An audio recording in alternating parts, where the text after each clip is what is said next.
mga dumadaan ng samot-saring problema, pagsubok, ang dami ho talaga niyan. Alam niyo, sa totoo lang, lagi yung sinasabi ni Berwin Mailey, wala naman nagsabi na magiging madali ang buhay, di ba? Meron ho ba nagsabi sa inyo na madali magnegosyo? Meron ba nagsabi sa inyo na madali magtaguyod ng isang pamilya? Meron ho ba nagsabi sa inyo na madali ang buhay mag-asawa? Wala ho, di ba? Wala ho. Ganyan ho ang buhay. Kasama ho yan sa dinadaanan natin araw-araw. Kaya nga ho minsan, lagi kong sinasabi, nakakatakot pagka swabing-swabe lang ang buhay mo. Kapag hindi ka kinakapos, nakakatakot. Kapag marami kang pera, nakakatakot. Kasi mas nakakalimot tayo sa Panginoon. Kaya pinagpapala ho ng Diyos ang mga tao na dumadaan sa pagsubok. Kaya ho, mas malapit ang Diyos sa mga nalulungkot at humihingi ng lakas sa Kanya. Bigyan ko kayo ngayong umaga.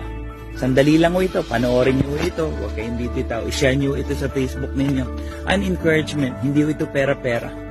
Buksan nyo ho in your Bible in the book of James, chapter 1, verse 12. Sa Tagalog ho, Santiago 1:12. Sabi ho dyan, mapalad ho ang tao na nananatili sa kabila ng mga pagsubok. Dahil pagkatapos siyang subukin, siya ay tatanggap ng gantimpala na ipinangako ng Panginoon Diyos sa lahat ng umiibig sa Kanya. Sarap pakinggan. Blessed is the man who perseveres. Pinagpapala ho ang tao na nagtitiis, nagtsatsaga, kumakapit sa Diyos. Pinagpapala ho ng Diyos ang mga taong nagiging tapat sa kabila ng mga pagsubok. Yung mga dinadaanan natin ito, magtiis lang tayo, maging tapat tayo, huwag tayong mag-shortcut, huwag tayong gumawa ng illegal, huwag tayong magalit sa gobyerno, huwag tayong magalit sa mundo. Maging tapat lang tayo sa Diyos. Tingnan nyo to, dahil matapos tayong subukin, tayo ay tatanggap ng gantimpala na ipinangako ng Diyos. Tingnan niyo, yung pagsubok pala, hindi ito panghabang buhay. Yung pagsubok pala, sinusubok lang tayo. Pansamantala lang ito. Matatapos din ito. Kaya nga sinasabi ko, everything will be okay in the end. If it is not okay, it's not the end. Kapag hindi pa okay ang lahat, hindi pa yan katapusan. So habang may buhay, kapatid, may pag-asa. Kaya huwag kang susuko. Ang pagsubok, dinadaanan lang natin. Pag dinaanan na natin yan, gagaang na ang lahat.